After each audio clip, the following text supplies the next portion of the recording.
पीछे से जैसे ही एक मालगाड़ी आती है वो रुकती नहीं है, बल्कि एकदम तेजी के साथ निकल जाती है और वो जबरदस्त तरीके से टक्कर मारती है। जो वहां पर पहले से ही खड़ी रहती है, किसको, कंचनजंगा ट्रेन जो थी उसको वो टक्कर मारती है। और ये टक्कर इतनी जबरदस्त थी कि आप देखिए उसकी जो बोगियां हैं वो पटरी से तो उतरती है, लेकिन हवा में लहराने लगती है वो बोगियां। ये तस्वीरें हम यहाँ पर आपको दिखा रहे हैं और उसके बाद बचाव राहत का जो काम है वो वहां पर शुरू होता है। लेकिन आप ये देखिए कि किस तरह से वहां पर अफरा तफरी का माहौल दरअसल वहां पर हो जाता है, क्योंकि किसी को पता नहीं चलता कि अचानक से ये क्या होता है। हालांकि शुरुआत में अगर हम देखें तो जो अभी जानकारी निकलकर सामने आई है कि वो दरअसल इसे एक मानवीय भूल बताया जा रहा है, क्योंकि मालगाड़ी का दरअसल जो ड्राइवर था उसने सिग्नल को अनदेखा कर दिया और सिग्नल को अनदेखा कर वो आगे बढ़ता चला गया और ये जो हादसा है वो हादसा पेश आता है। और आपको बता दूं कि ये जगह जहां पर यह हादसा हुआ जलपाईगुड़ी से 7 किलोमीटर की दूरी पर होगा, लेकिन अगर हम यहाँ की बात करें तो आप ये देखिए कि किस तरह से यहाँ पर बंगाल, बिहार और असम के जो लोग हैं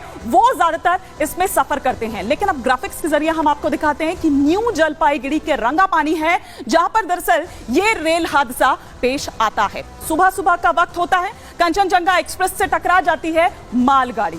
तेजी के साथ आ रही होती है ये मालगाड़ी और पता नहीं चलता एक ही ट्रैक पर दोनों गाड़ियां, मालगाड़ी ने एक्सप्रेस को पीछे से आकर टक्कर मार देती है, जिस वजह से जो बोगी है कंचनजंगा एक्सप्रेस की वो उतर जाती हैं। 2 से 3 बोगियां उतर जाती है। ट्रेन के पीछे की 3 बोगियां बुरी तरह से क्षतिग्रस्त हो जाती है और उसके बाद फिर वहां पर राहत और बचाव का जो काम है वो शुरू होता है। कई बोगियां तो आप अगर तस्वीरें जो लगातार हम आपको दिखा रहे हैं, एक के ऊपर एक चढ़ जाती है और हवा में उठ जाती है।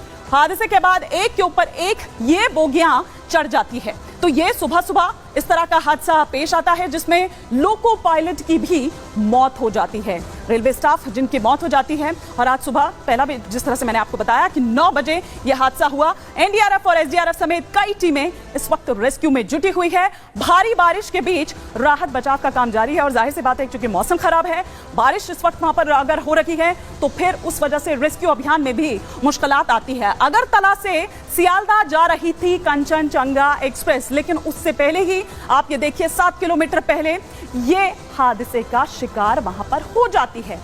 लोग क्या कुछ कह रहे थे, किस तरह की अफरा तफरी का, किस तरह का भयावह माहौल था, जरा क्योंकि ज्यादातर बिहार, बंगाल और अगर असम के लोगों की बात करें तो वो इसमें सफर करते हैं, ज्यादातर दार्जिलिंग घूमने वाले जो लोग हैं। लेकिन न्यू जलपाईगुड़ी रेल हादसे में अभी तक जो घायलों और मौत का आंकड़ा सामने निकल कर आया उसमें 9 लोगों की मौत हो गई है अब तक जो आंकड़ा निकलकर सामने आया है। हालांकि ये आंकड़ा अभी और भी बढ़ सकता है जिस तरह का यह हादसा पेश आया है। वहीं अगर घायलों की संख्या की बात करें तो करीब 60 से ज्यादा लोग बताए जा रहे हैं जो घायल हैं, जिन्हें अस्पताल में भर्ती कराया गया है और वहां पर उनका इलाज चल रहा है। लेकिन इनमें से कई लोग ऐसे हैं जो गंभीर रूप से घायल हैं। लेकिन आपको वहां पर यह हादसा हुआ वो जगह न्यू जलपाईगुड़ी से महज 7 किलोमीटर की दूरी पर है।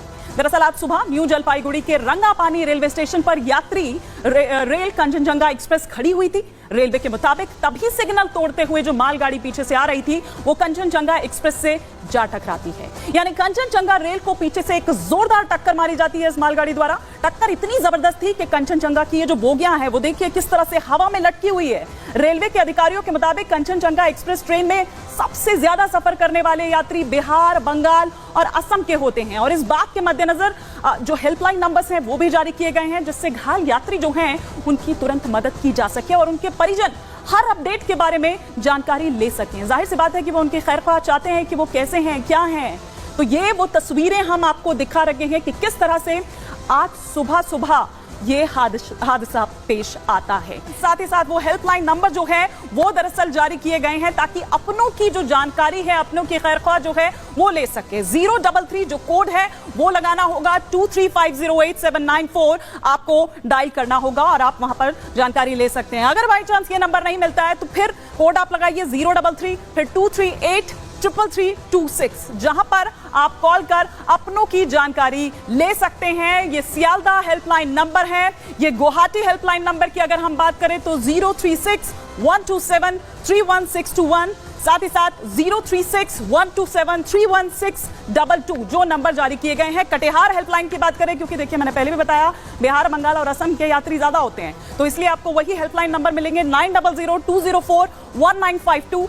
इसके अलावा एक और नंबर है जिस पर आप संपर्क कर सकते हैं 9771441956। तो ये रेलवे ने जारी किए हैं हेल्पलाइन नंबर और इसके जरिए आप अपने जो अपनों की जानकारी चाह रहे हैं उनकी आप खैर ख्वाह ले सकते हैं।